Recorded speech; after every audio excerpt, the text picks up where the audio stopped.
మీ friends అందరికీ తెలుసా మీరు ఒక పెద్ద సెలబ్రిటీ? యా అంటే తెలుగు వాళ్ళకి ఎక్కువ బాగా పరిచయం అయ్యేది. నేను చెన్నైలో పుట్టి పెరగడంతో తెలుగు వాళ్ళు నాతో అంత సినిమా వాళ్ళే నాతో చదువుకున్న వాళ్ళు. మన కోదండపాణి గారి అమ్మాయి యాక్ట్రెస్ శుభ అని వాళ్ళ చెల్లెలు, అలాగే కన్నదాసన్ గారు రైటర్, ఆయన ఒక కూతురు, ఇలా చాలా. విద్యాసాగర్ నా క్లాస్మేటు, మ్యూజిక్ డైరెక్టర్ విద్యాసాగర్. నేను విద్యాసాగర్ ఒక 6 ఏళ్ళు కలిసి చదువుకున్నాం, 9వ క్లాస్ వరకు, 5వ క్లాస్ నుంచి. ఇలా చాలామంది మాకు సినిమా వాళ్ళందరూ మాకు అలవాటు ఉండేది. సో వాళ్ళందరికీ తెలిసేది, ఓ నా సత్యం గారి అబ్బాయి అని, అలాగే వాళ్ళ పిల్లలని మాకు. కానీ మాకేంటి అవన్నీ అసలు ఆ సెలబ్రిటీ ఫీలింగో అవన్నీ మాకు ఏం తెలియదు. బికాస్ వీళ్ళు ఆ సెలబ్రిటీ స్టేటస్లో లేరు. వాళ్ళు అంటే జనానికి ఉండొచ్చు, కానీ నాన్నగారు అంత సింపుల్గా. అసలు మీరు ఆయన చూసారంటే మాధవ సిస్టర్ గారే ఈయన అంటారు. మీకు ఒక ఎగ్జాంపుల్ నేను ఇక్కడ చెప్పాలి. ఒకనొకప్పుడు ఫ్యాన్స్ మీకు అందరికీ తెలుసు, చెన్నైలో సినిమా వాళ్ళందరినీ చూడడానికి బస్సులు వేసుకొచ్చేవారు. తిరుపతికి వెళ్ళి అక్కడ దర్శనం చేసుకుని గుండు కొట్టించుకుని ఇక్కడికి వస్తే టీ నగర్కి ఒక 15 మంది ఆర్టిస్టులు ఇక్కడే ఉండేవారు. అప్పుడు అలురావులింగయ్య గారు, కృష్ణన్ రాజు గారు, దేవరు కాంచన గారు, రాజు సులోచన, కేవి మహాదేవన్, మాధవ సత్యం గారు, ఇలా చెప్పుకుంటూ పోతే ఇంకో 10 మంది ఎగ్జాంపుల్, శారద గారు, ఇలాగా కృష్ణ గారు, వీళ్ళందరూ విజయనిర్మల గారు. సో వీళ్ళందరినీ చూడడానికి వీళ్ళు బస్సుల్లో వచ్చేవారు. ఒక టైంలో ఒక ట్యాక్సీలో ఒక 6 వచ్చారు. వచ్చి మా ఇంటి బయట ఆగి మా నాన్న అక్కడ కూర్చుని పిచ్చి చెట్లు అవన్నీ ఉంటే గడ్డి అవి పీకుతున్నారు తలపాగా కట్టుకుంటుంటే వీళ్ళు వచ్చి ఆవిడ మాధవ సత్యం గారిని మేము కలవాలని మా నాన్నగారిని అడిగారు. వాళ్ళు అడిగేప్పుడు ఆయన అవునని ఏంటి ఆయన అంటే, మేము బలాని ప్రొద్దుటూరు ఎక్కడి నుంచి వస్తున్నామండి, మేము ఆయన మహా ఫ్యాన్లు, మేము అసలు ఆయనకి కనిపిస్తే కాళ్ళ మీద దండం పెట్టాలని మేము అక్కడి నుంచి వచ్చామండి, మిమ్మల్ని చూసి వెళ్దాం, అదే వారిని చూసి వెళ్దామని వచ్చామన్నారు. అలాగే నేను ఒక్క నిమిషం ఉండండి నేను పిలుస్తాను అని చెప్పి ఈయన వెనకాల వైపు పెరటి వైపు వెళ్ళి చేతులు కొడుక్కుని ఈ తలపాగా తీసేసి అదే లుంగి చొక్కాతో బయటకు వచ్చారు. రానైనా నేనే మాధవ సత్యం గారు. సార్ అదేమిటండి, మేము మీకు ఈ ఇదేమిటికి గడ్డి అవి పీక మీ తోటమాలు అనుకున్నాం మేము, ఆయన చూసి మీరేమిటి సార్ గడ్డి పీకుంటున్నారు, ఏనాయన మా ఇంటి గడ్డి నేను పీకోవడం వల్ల ఏమన్నా మీకు తప్పు వచ్చిందా మీకు అని. అంత సింపుల్ ఈయన.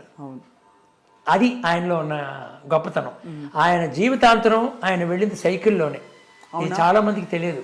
సైకిల్ మీద పాండి బజార్కి వెళ్ళి ఈ పెద్ద వాళ్ళని కలిసి మాట్లాడిన, అక్కడ సైకిల్ ఆపుకుని సరదాగా మాట్లాడి, అటు ఎవరు నాగయ్య గారు అవని, రాజబాబు గారు అవని, నాగేష్ గారు కమెడియన్ అంత ఫ్రెండ్, వీళ్ళందరూ అలా పరిచయాలు మాట్లాడుకుని అక్కడ మళ్ళీ ఈయన కూరలవి కొనుక్కుని సైకిల్లో తిరిగి వచ్చేవారు.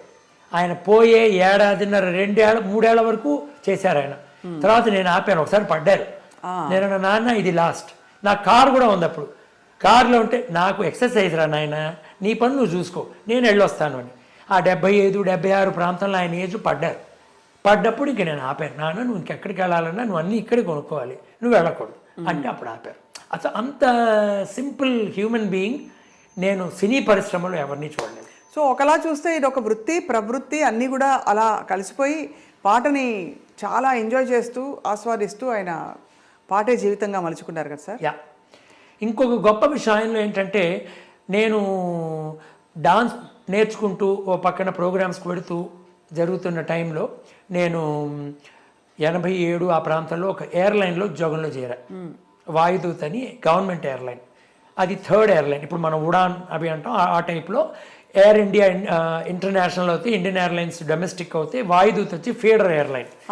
చిన్న ఊర్లు, చెన్నై టు హైదరాబాద్, చెన్నై విజయవాడ, చెన్నై రాజమండ్రి, చెన్నై కోయంబత్తూరు ఇలా ఉండి అందులో నేను ఉద్యోగంలో చేరి 6 ఏళ్ళు నేను అందులో పనిచేసా ఎయిర్పోర్ట్లో. సో ఆ టైంలో నాన్నగారు అప్పటికి ఆల్రెడీ రిటైర్ అయిపోయారు. ఆయన ఆబ్వియస్లీ ఆయన యొక్క ట్రెండ్ అవి మారిపోయినాయి. ఆయన కానీ పాట కచేరీలు వెళ్తూ ఉండేవారు, కొన్ని ముఖ్యమైన డ్రామాలు వెళ్ళేవారు, కానీ ఎక్కువ పాట కచేరీలు వెళ్తూ ఉండేవారు, వచ్చేవారు. ఆయన ఒకరోజు నన్ను వాళ్ళు ఎవరో ట్రాన్స్ఫర్ చేశారు మధురైకి. అప్పుడే నేను కరెక్ట్గా హేమమాలిని గారితో ఆవిడ నూపూర్ సీరియల్కి డాన్స్ చేసి అది పెద్ద హిట్ అవ్వడంతో ఆవిడ నన్ను మీరు నాతో శివుడిగా చేస్తారా మూర్తి అని అడగడం, నేను ఒప్పుకోవటం. ఇంకో పక్క నా దగ్గర నేర్చుకున్న మీనాక్షి శేషాద్రి నన్ను డాన్స్లో అన్న మనిద్దరం ప్రోగ్రామ్స్ చేద్దామని, మీ ఇద్దరం కలిసి ప్రోగ్రామ్స్ చేయడం అని మొదలైనప్పటికీ ఈ షిఫ్టింగ్ ప్రాబ్లం అవుతుందని నేను ఏం చేయాలో తెలియని పక్షంలో మా నాన్నగారు, ఆయన విజ్డమ్ ఎంత మంచిదో చూడండి, ఆయన అన్నారు, ఒరే నాయన నువ్వు మీ ఉద్యోగం రిజైన్ చేసేయన్నారు. ఇదేంటి నాన్న అన్న.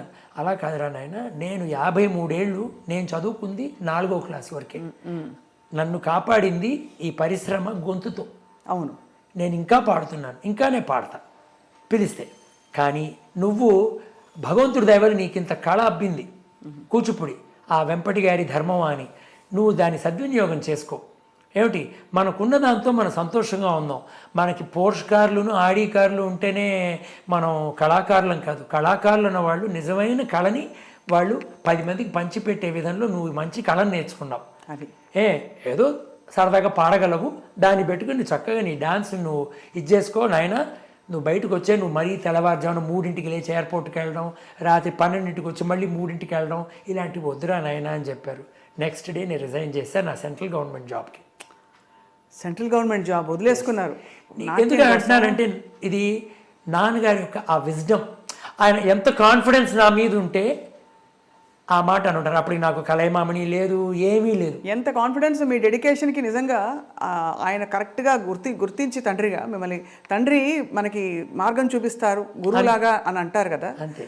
అప్పటికి ఆయన ఆ ప్రోగ్రాంలో మేబీ 1 or 2 నేను ఫుల్ సోలో చేస్తే వెంపటి గారి నటువాంగలో అరంగేట్రం లాగా మాకున్న ఎకనామికల్ స్టేటస్లో మేము ఫుల్ సోలో చేస్తామని ఒక చోటు చేస్తే వెంపటి గారు అందరూ వచ్చి సంగీతరావు గారు వాయించారు, ఈ నటువాంగం చేశారు, నేను చేశాను.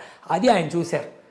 ఆ తర్వాత మేబీ 1 or 2 ప్రోగ్రాములు ఎప్పుడున్నా వస్తే అలా సీట్ ఎండ్లో కూర్చుని ఒక్క ఐటమ్ ఏదో చూస్తారు, ఆ టైపు.